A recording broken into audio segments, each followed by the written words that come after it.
But as these facts are coming to light for David Pakman, he has a much different response. He's very upset about this. He's like, this is not good for us. When I feel disgusted, it's because Binger, the prosecuting attorney, is not digging for truth.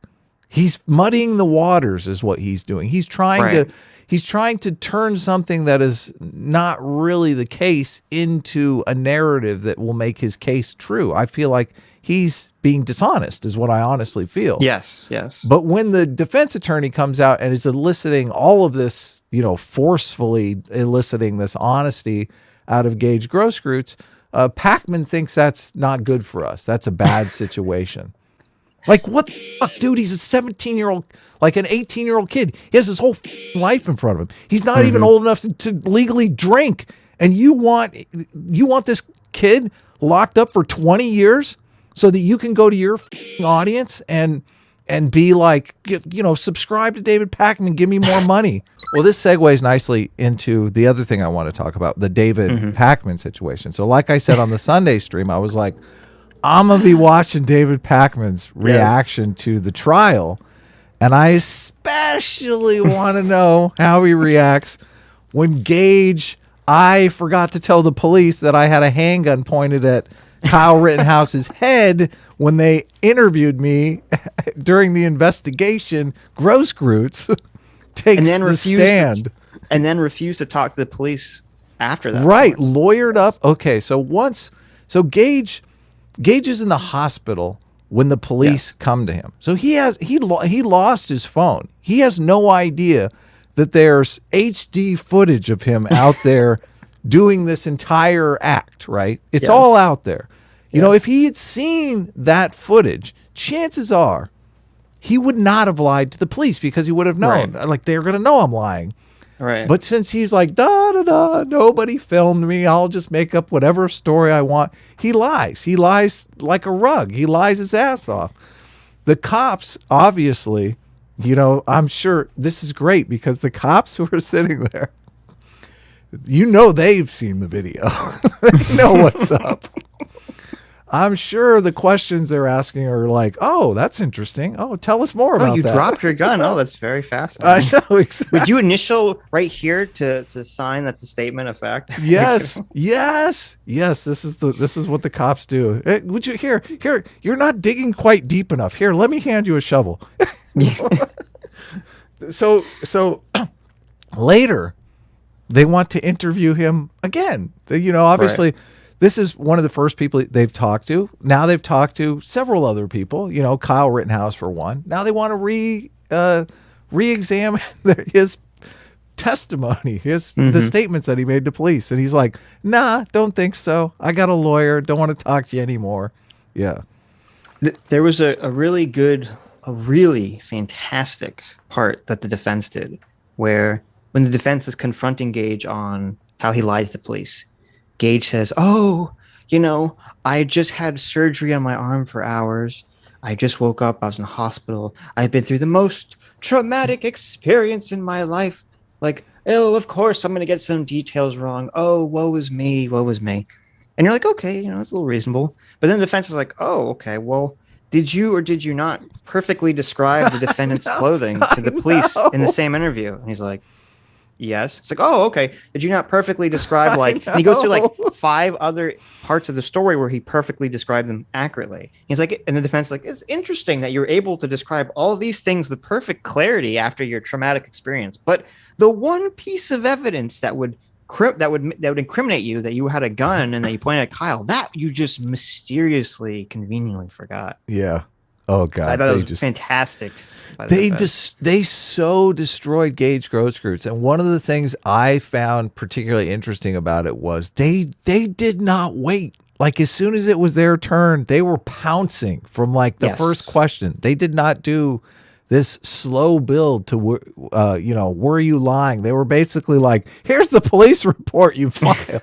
Well, I think the very first question they asked him was, are you not suing the city for $10 million? And then they immediately went to the lying to the police. Yeah, they wanted that to be the context of all of it. Yeah. Oh, fantastic. So, and they did another thing where, So we all know that Gage Grosskreutz, a friend of his, went to the hospital and took a picture with him in the hospital and posted this to Facebook. And the guy, when he posted it, said, the Gage Grosskreutz told me that his only regret was that he didn't shoot and kill Kyle Rittenhouse. Okay. That's pretty devastating, right? They're Right. trying to prove that Kyle's life was on the line. And a buddy goes and posts this like after he's just spoken to them in the hospital. Now the post has been removed, and you can't use hearsay in a court of law, right? You can't. Well, there are exceptions, but yeah. Right. So they're arguing over whether or not they can use this. Obviously, the prosecution does not want this to come out. And during the trial, the guy who posted it was in the fucking courthouse, and they subpoena his ass so that they can put him on the stand and ask him if he heard Gage Grosskreutz tell him this, so that it doesn't become hearsay anymore. Well, it was actually, it's very funny because the defense, the way they open this is they say, "Did you have any regrets from that?" I know, and he says no, so he basically perjured himself.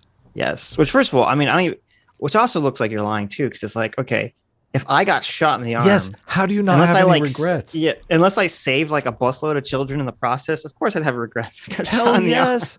I regret I didn't fucking smoke weed and stay home that night. Yeah, exactly. How can you not have any regrets? Yeah. They weren't able to bring the tweet in to the court just yet because that would be hearsay. All they did was they asked him if they had him read the tweet to himself. And then they asked him, did he say these words? And he said no. It was a Facebook post. It wasn't a tweet. I'm sorry, the Facebook post. Yeah, right. So that will allow the defense to call the roommates or the former roommate to the stand to say, oh, Gage Grosskreutz is calling you a fucking liar. Did he actually say that? Yes. So that'd be a fun testimony. Yes. Oh, that's so good. The way I hadn't thought of it that way, but that's the way they'll frame it. Yeah. Gage Grosskreutz is calling you a liar. You a liar? You gonna let him call you a liar like that? Fucking. Sir Marhouse for $5 says, when you re-rack the gun, the malfunctioning round gets ejected, meaning when they found Kyle's shells, there would have been an unspent round. And so if they didn't find it, then that would show evidence that he didn't re-rack. Yeah, I don't think he did.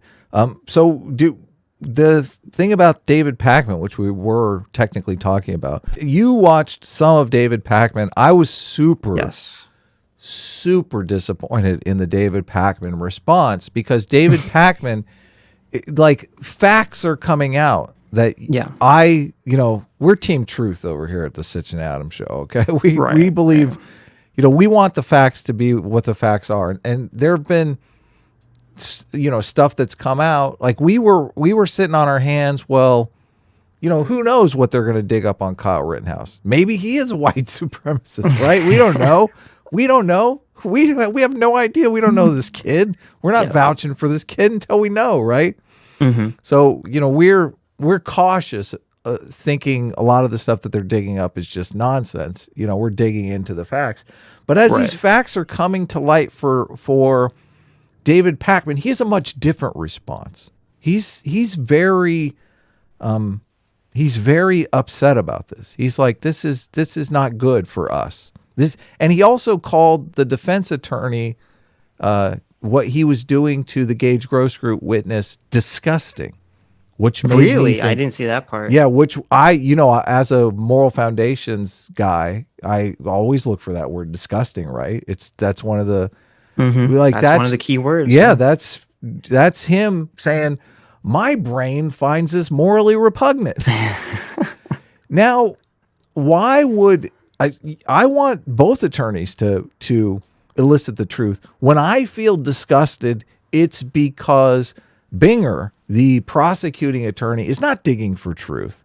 He's muddying the waters is what he's doing. He's trying to turn something that is not really the case into a narrative that will make his case true. I feel like he's being dishonest is what I honestly feel. Yes. But when the defense attorney comes out and is eliciting all of this, forcefully eliciting this honesty out of Gage Grosskreutz, Pakman thinks that's not good for us. That's a bad situation. Like, what the fuck, dude? He's a 17-year-old, like an 18-year-old kid. He has his whole fucking life in front of him. He's not even old enough to legally drink.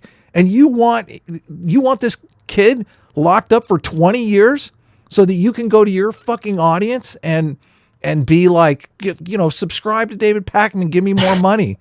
What a fucking, is that not evil? Tell me, Sitch, is that not evil? I don't think I wouldn't go that far. I think it's more just that I haven't really heard him talk about the Rittenhouse stuff that much before this. I wouldn't be surprised if he would if we asked him now, I wouldn't be surprised if he would give the very That makes it bullshit. even worse. That makes it even worse. I know. But I wouldn't be surprised if he gave the basic bullshit like, well, I mean, Kyle shouldn't have been there in the first place, which is obviously completely irrelevant to the self-defense. How are these people calling themselves news commentators? I know. But it was funny because what I did see was I watched, well, first of all, his chat is so pro Kyle should go to hell because of forever. him. He is totally responsible for that. I don't know if it's because of him. I don't know if he's been reporting on this. It's just that obviously he shares the same audience as Secular Talk and BreadTube and all the other fucking leftist people. I see. This is the first time Adam has actually done his research. I went back and looked. Does he have a bunch of Rittenhouse? He has a video from a year ago okay. where he says the people defending Kyle Rittenhouse is a mask off moment on the right. Oh my God. Was this like the day after? Maybe a few days after. Okay. Yeah. Wow. What a piece of shit. And total piece of shit. He never fixed that statement. Total piece of shit. Yeah. Mask off moments for those of you. That means that he's a fucking racist white supremacist, and this is like the mask slipping. Everyone defending Kyle Rittenhouse is a fucking neo-Nazi. That's basically what he's saying. Well, he did. So I watched David Pakman's stream when Gage admitted that he only shot Kyle when he pointed his gun at Kyle. Yes, I did too. You know, the explosive moment. And it's funny because there's like a long pause, and then David Pakman says, "That's not good." Yeah, that's really not good. Pause. For the state, he adds it like, and then he's like, "Oh, I'm saying that's not good for the state. I'm not saying that's not good for me. Obviously, I'm in favor of the truth, you know." So, yeah. Nate the lawyer I saw made a video kind of making fun of David Pakman a bit. Really? I had shared a tweet that a lot of people were sharing around because I went back and looked up David Pakman's old. This is our moment to call out these people on the left that just get a pass for passing around fake news when they're the ones that, you know, these are the people that want to call, you know, January 6th like worse than 9/11. Yeah, sure. They want to talk about the QAnon conspiracy wackos. Like, dude, you are a QAnon conspiracy wacko, okay? Yeah, the Blue Anon, yes. The Blue Anon people, yeah. This is our opportunity to call them out, just so that they, you know, how many more do we need? How many more Rittenhouses? How many more Covington kids do we need? Like, how many children are we going to destroy their fucking lives so that we can make money on YouTube? It's not fair. It's completely not fair. It's not fair that there's absolutely no ramifications for this. These people still have these videos up. They're still inciting a mob of young people who are going to go out and believe this guy was a white supremacist. So we need to go burn down some buildings because he walked. Hey everyone, it's Adam. Crazy day in the Kyle Rittenhouse trial. Kyle Rittenhouse actually took the stand. I was clipping out this portion of our live stream where we talked about the David Pakman reaction to the Kyle Rittenhouse trial.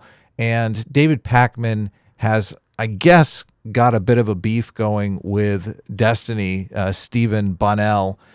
And he uploaded a response to his channel that I was just going to throw in at the end here, just to give a little bit more context to our reaction to what was going on with him. So here it is. I started getting a bunch of emails yesterday from, I guess, people from the community of Stephen, Kenneth, Destiny, Bunnell II, attacking me because of my opinion about this trial. Now, I don't really think my opinion about this trial is particularly controversial. As I've said before, like, tell me exactly which part people are so angry about. My view about this trial is as follows. This trial represents one of the most disgusting aspects of American gun and militia culture and right-wing culture. Okay?